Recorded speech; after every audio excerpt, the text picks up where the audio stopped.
So until we actually get the baddies out of the system, which is the black market drug dealers, and the government get the initiative to say, right, well, we may as well know where this money's being spent. No, we'll tax it. Tax it, make some money from it, and then be able to deal with it like they would any other health condition. Yeah, it's interesting. I can only assume that the studies being done on what's happening in America and Amsterdam. I'm assuming. I think everything's legal there. I'm not sure actually. But like, is there studies done that when this opens up, we do notice crime goes down. We do is there anything to prove that on the black market side that everything sort of comes down or not? Yeah, there is.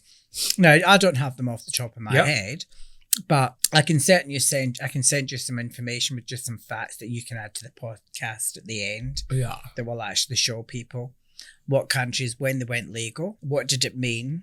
Yeah, did something change? Yeah, did crime go down? And did taxes get paid? Yeah, did they get? Because I'm assuming I don't know in America. I'm assuming they're taxing this, and hence why absolutely.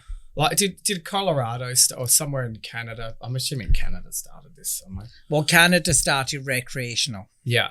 And Colorado's fully recreational. But in Colorado, they've managed to pay for things like hospitals and schools and upgrades of infrastructure.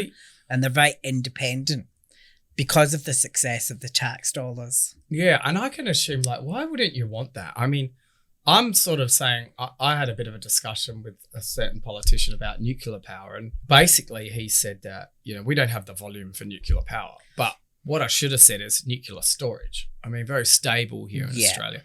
And if, we mine it now and then ship it off, why don't we store it here in, the middle of nowhere? Yeah.